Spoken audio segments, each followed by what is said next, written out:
Semangat pagi, salam sehat untuk kita semua. Ketemu lagi dengan saya, Dr. Gustin, di channel saya yang satu ini. Kali ini saya ingin sharing tentang penyakit yang juga tidak ada habisnya ya, terutama di negara tropis seperti Indonesia ini. Apa itu kira-kira? Penyakit atau bukan sih sebenarnya? Ya, ialah batuk. Batuk, ya benar, tidak salah dengar, batuk. Akhir-akhir ini batuk itu jadi fenomena yang umum terjadi, dan kayaknya kemarin udah batuk, kok jadi batuk lagi sih? Sering banget batuk berulang terus menerus gitu. Kira-kira kenapa ya? Dan gimana ya cara mengatasinya? Ya, sebenarnya batuk ini penyakit atau apa ya? Nah, banyak batuk ini sebenarnya bukan penyakit, saudara sekalian. Jadi batuk ini hanyalah gejala dari penyakit. Tapi gejalanya cukup mengganggu ya, batuk itu. Batuk adalah respon, refleks atau mekanisme dari tubuh kita, terutama bagian saluran pernafasan untuk mengeluarkan benda asing yang ada di sana gitu. Benda asingnya apa saja ya? Contoh kecil saja. Misalnya kita tersedak atau keselak ya bahasa Jawanya, itu pasti akan batuk gitu. Terus kemudian apabila ada kita mencium bau yang tidak enak dari asap atau apa, kita juga pasti akan meresponnya dengan batuk. Apalagi kalau ada infeksi di saluran pernafasan kita. Nah, sebut saja infeksi saluran pernafasan, baik itu akut maupun kronik, baik itu pernafasan atas maupun pernafasan bawah. Jadi apa sih dok saluran pernafasan atas dan saluran pernafasan bawah ini? Oke lah. Seperti di gambar berikut ini ya, itu ada saluran pernapasan atas, itu terdiri dari hidung sampai dengan tenggorokan. Kemudian yang bawah itu mulai dari bronkitis, kemudian bronkus, dan sampai ke paru-paru, alveolus, dan sebagainya yang ada di bawah gitu. Itulah yang disebut saluran pernapasan atas dan bawah. Nah, ternyata semua penyakit yang mengenai saluran pernapasan baik atas dan bawah ini menyebabkan mekanisme batuk. Jadi betapa banyak yang harus kita tahu, termasuk alergi ya, termasuk alergi yang direspon oleh saluran pernapasan tadi. Nggak hanya infeksi, tapi juga alergi dan juga peradangan lain juga bisa menyebabkan mekanisme batuk. Nah, bahkan kanker atau keganasan juga bisa menyebabkan respon batuk.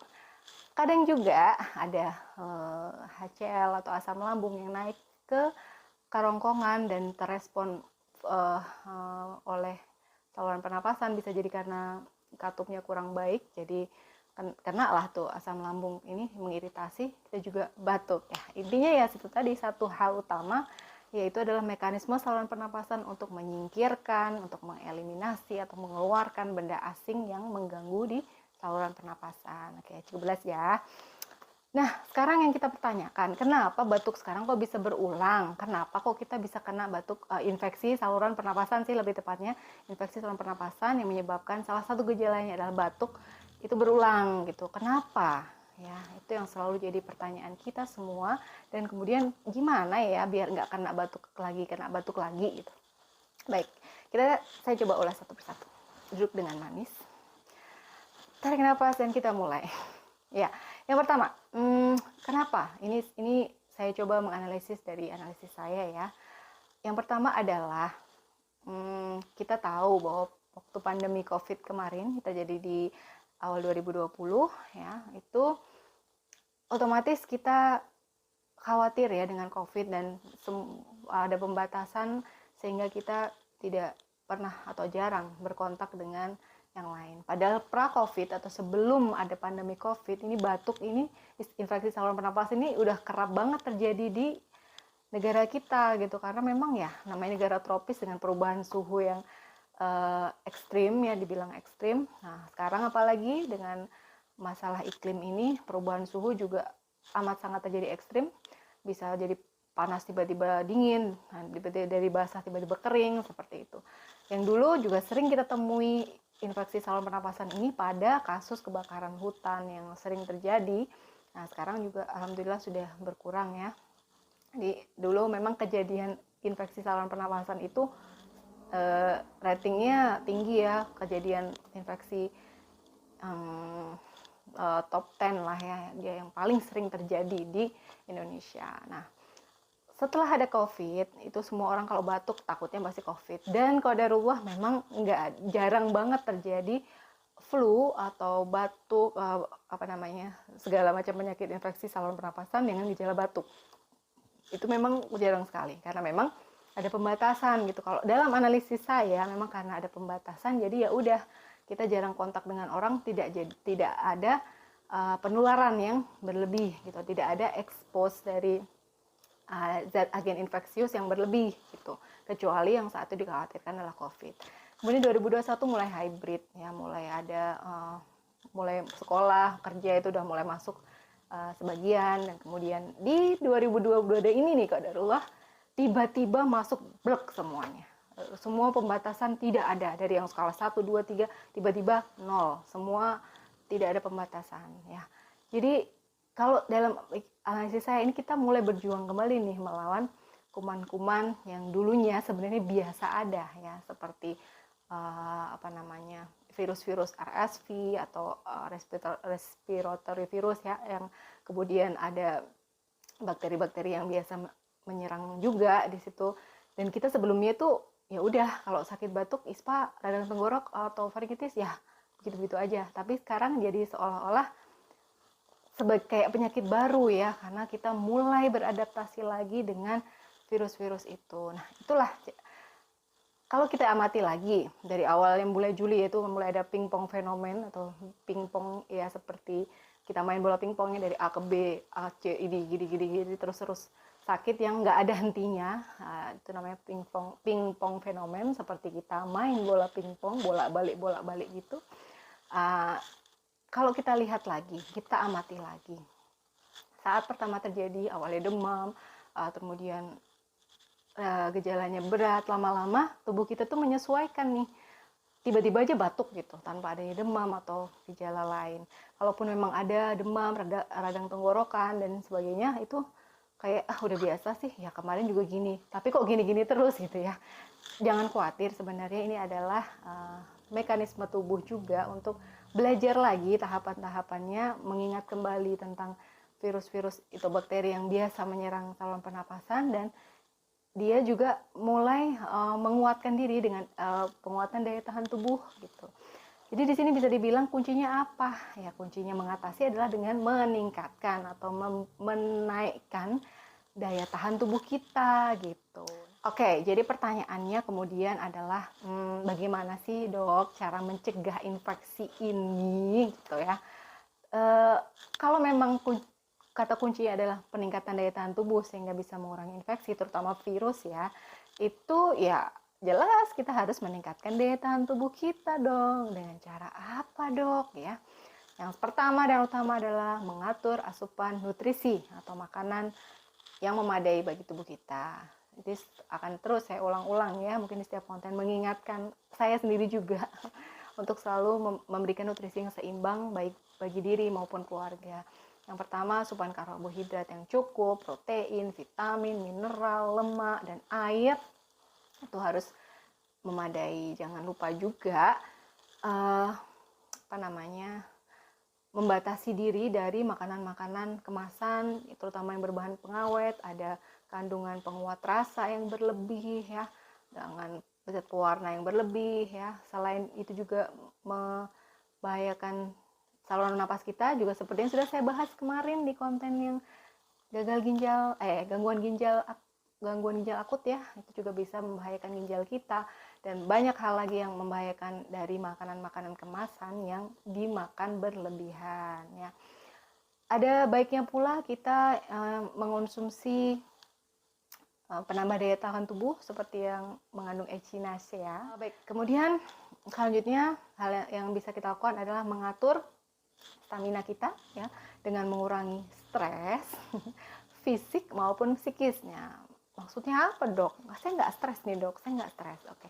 Stres fisik ini adalah contohnya adalah kelelahan fisik, kita terlalu terekspos dengan terlalu terforsir dengan pekerjaan, itu kan juga membuat kita kelelahan, stres ya, atau tegang ya. Stres itu bukan berarti hanya pikiran saja, tubuh kita juga bisa stres. tubuh kita juga bisa tegang gitu karena forsiran dari pekerjaan dan atau mungkin anak-anak yang sekolah dengan pelajaran yang dia terima, dengan kegiatan dari nggak pernah sekolah tiba-tiba full day misalnya, dari nggak pernah sekolah tiba-tiba banyak kegiatan luar ekstrakurikuler dan sebagainya. Nih tubuh kita bisa stres loh gitu. Dan kemudian psikis ya yang nggak kalah penting untuk melatih diri agar tidak stres psikis atau jiwa kita. Jadi kita harus bisa bagaimana cara menenangkan diri, mengatur vibes-nya positif terus ya. Contohnya dengan menonton konten seperti ini. Salah ya. Ya, apapun lah ya, itu setiap orang itu berbeda ya. Contohnya setiap orang bisa melakukan healing ya, menenangkan diri itu beda-beda. Ada yang dengan jalan-jalan ya, ada yang dengan ya cukup diem aja tidur, itu juga udah bisa healing, udah bisa melupakan segala vibes negatif ya. Tuh, saya kembalikan lagi kepada masing-masing. Tapi kalau memang butuh bantuan profesional atau orang yang kompeten ya segera hubungi, itu tidak masalah. Itu bukan merupakan bukan merupakan hal yang negatif atau juga bukan merupakan hal yang memalukan. Jadi, kemudian tidur yang cukup juga salah satu kunci ya untuk membuat daya tahan tubuh kita kuat. Tidak lupa, jangan lupa olahraga gitu untuk meningkatkan stamina ya. Kita udah tidak stres fisik psikis tapi nggak pernah olahraga, jadi stamina juga bakal kurang terjaga gitu. Setelah kita mengatur stamina, apa yang kita lakukan? Saya harus mengingatkan lagi dan lagi tentang PHBS, perilaku hidup bersih dan sehat ya. Seperti apa saja dok? Sebenarnya udah tahu kan ya kan?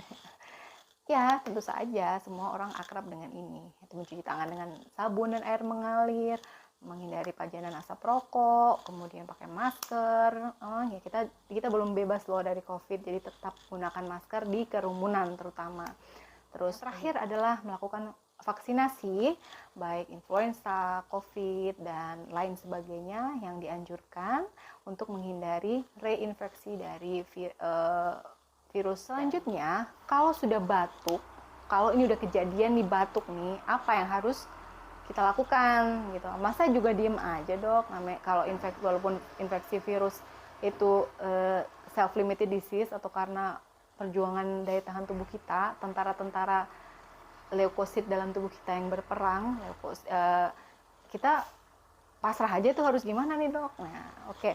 Selain melakukan tindak pencegahan tadi, mungkin dengan pemberian jahe kencur, serai hangat itu bisa membantu mengurangi gejala ya. Bisa juga dengan pakai madu, bisa juga dengan kecap dan jeruk nipis. Itu silakan. Apapun yang bisa membantu meringankan gejala disilakan, asal tidak berlebihan dan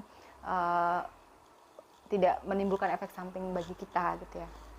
Kemudian kita juga harus menjauhi dong pajanan dingin ataupun panas yang berlebih, karena juga bisa menimbulkan rangsangan batuk ya. Kita usaha kurangi agar tidak terangsang nih batuknya.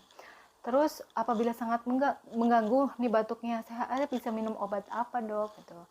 Kalau batuknya kering, kita bisa menggunakan antitusif atau penekan rangsang batuk seperti dextromethorphan ya. Kalau batuknya berdahak, dan ini yang lebih sering terjadi sekarang ini, kalau batuk kering itu nah ini lebih ke gejala COVID ya. Kalau keringnya diklaim sebagai salah satu gejala COVID juga, dan batuk-batuk lain itu gejala penyakit lain gitu.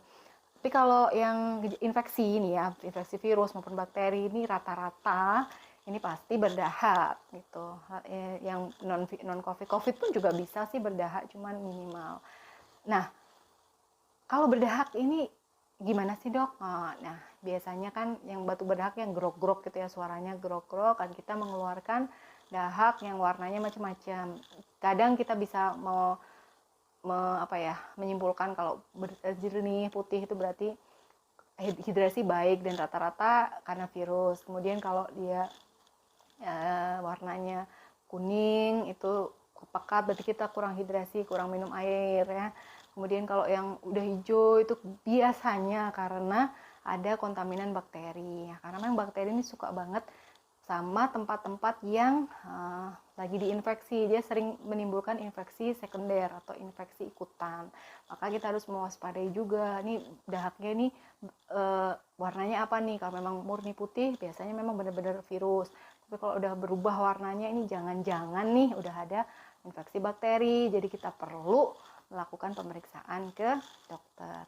Nah, apabila kita mengetahui pada kesempatan pertama ada batuk berdahak dan kita merasa sangat terganggu, kita bisa menggunakan obat batuk yang bersifat ekspektoran ya. Kalau tadi antitusif untuk batuk kering, batuk berdahak kita gunakan ekspektoran atau pengencer dahak. Bisa guaifenesin, bisa GG atau bisa Ambroxol, bisa juga Succus liquoritet ya. Itu dan lain sebagainya. Monggo silahkan dipilih mana yang sesuai dengan diri kita sendiri. Kalau dirasa sangat mengganggu, bahkan mungkin ada gejala lain seperti sesak napas, ada demam, ada darah di dahak ya, kemudian gangguan aktivitas, ya jangan tunda lagi, segera periksakan diri ke dokter. Meskipun ada batasan, misalkan batuk nih, kita beri jangka waktu kalau masih di 7 harian, 5-7 hari, 3-5-7 hari, maksimalnya 7 hari, itu masih wajar sih, itu ada kompensasi tubuh untuk melawan virus. Tapi kalau lebih dari 7 hari masih batuk dan ada perubahan warna dari dahak ya, menjadi lebih pekat atau lebih warnanya tadi saya sampaikan warna kuning atau hijau, tidak ada salahnya untuk memeriksakan diri, apalagi kalau sampai lebih dari 14 hari. Jangan-jangan bronkitis nih, jangan-jangan ada penyakit yang lain ya. Tadi kalau sesak napas yang kita khawatirkan apa ya? Ya, tentu ada pneumonia, radang paru dan penyakit-penyakit infeksi saluran pernapasan bawah yang lain ya. Oh ya, ini yang terlupa mengenai kekhasan dari batuk pada anak. Nah, anak-anak ini kalau batuk kan seringkali dia muntah juga ya, dan juga BAB-nya sering lembek, lunak atau cair. Bukan berarti dia diare, karena definisi diare bukan hanya BAB yang lunak atau cair. Nah, ini bisa terjadi karena saat anak itu mengeluarkan dahak, berusaha mengeluarkan dahak, dia belum pinter nih mams. Jadi dia bisa mengikut sertakan isi perutnya saat dia kontraksi untuk mengeluarkan dahak. Nah, kemudian apabila dia tertelan nih dahaknya, ini bisa ikut menyebabkan konsistensi dari BAB-nya itu lembek gitu. Maka catatan pentingnya di sini adalah pastikan cairan penggantinya itu terpenuhi, dan bila batuk disertai demam lebih dari 3 hari, segera bawa ke dokter ya. Jangan sampai kumannya ini jalan-jalan ke saluran cerna, bisa jadi gastroenteritis akut atau diare, bisa ke ginjal jadi glomerulonefritis, dan bisa juga jalan-jalan ke organ lain dan menginfeksi organ lainnya, bahkan bisa sampai sepsis atau bakteriemia, viremia, dan sebagainya. Dan cara mengatasinya gimana nih? Selain dari yang sudah saya sebutkan sebelumnya, itu kalau anak-anak itu juga bisa diberikan minuman air hangat yang lebih, kemudian bisa dengan menyirai dengan infrared. Nanti insya Allah akan saya jelaskan pada konten yang lain.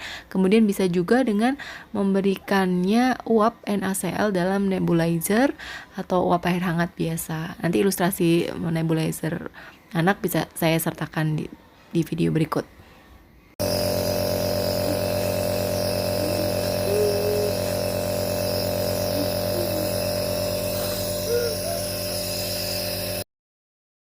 Begitu saudara sekalian, semoga apa yang saya sampaikan jelas ya. Apabila ada saran, apabila ada tanggapan, apabila ada kritik, apabila ada masukan, sama aja ya saran dan masukan, apalah apapun aja itu silahkan ketik di kolom komentar. Oke, terima kasih sudah menonton sampai akhir. Semoga apa yang saya sampaikan bermanfaat dan sampai ketemu di lain kesempatan.